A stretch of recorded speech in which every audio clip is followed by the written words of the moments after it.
ñaari quart de finale ya segundo Djidjack Djilass Bastin Ngoundiane Mansour Tine Sob Niakhar Rissar Fissel Mbadane Mansour daa bëgg a yooru de waaye est-ce que booy dina la may loolu ñoom ñaar ci seen 3 dernières minutes lañ nekk noonu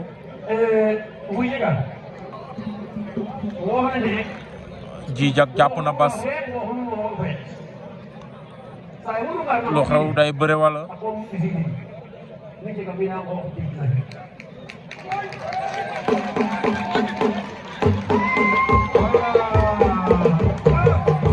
Rissar Bastin Ngoundiane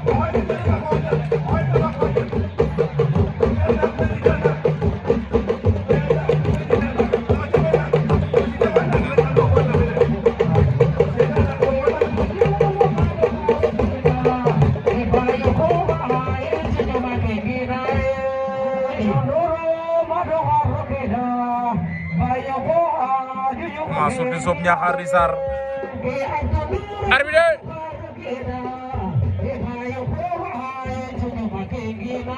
ñaar ñi na seen prolongation lañ nekk noonu waaye Mansour da koy forcer pour génne ko waaye Rissar bañ na Malika koy contrer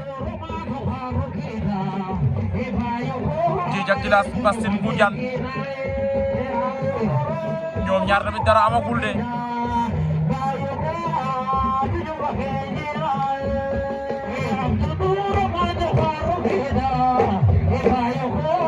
Rissar bërël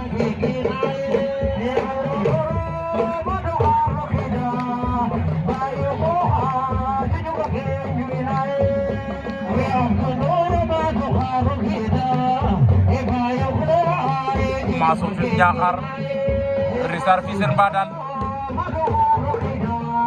quart de finale poids léger fii ci Mbédine temps ba jeex na arbitre waaw jox na victoire Rissar bu Fissel Mbadane Mansour du courage Djidjack Djilass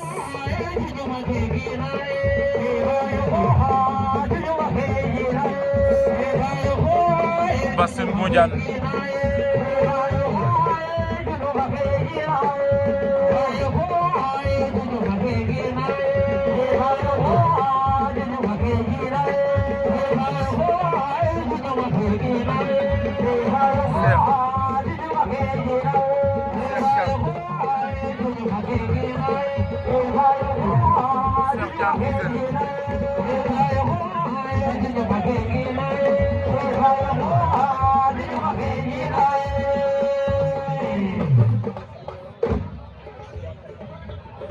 Bastin Ngoundiane Djidjack Djilass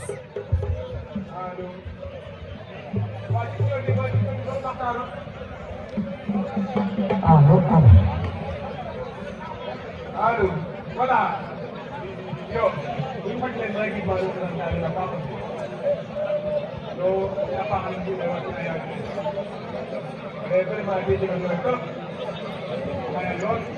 Kerja apa ya? Datang dengan apa? Yo, ya. Djidjack takk na Bas tuur na ko ci biir nit ña Bas da ngay jël avertissement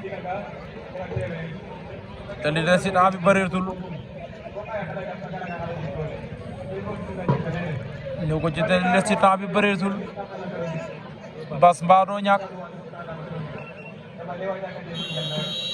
de avertissement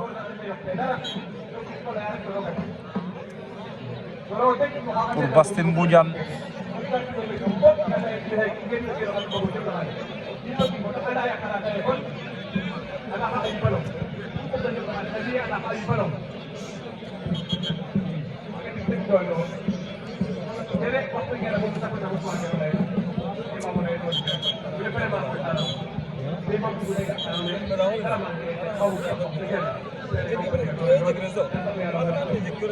Opo goyono.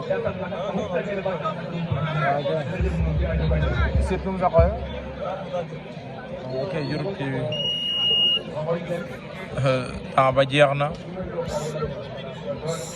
Djidj ak Djilass génne na Bastine Ngoundiane par décision arbitre décourage Bass General TV, don't give me that, give me the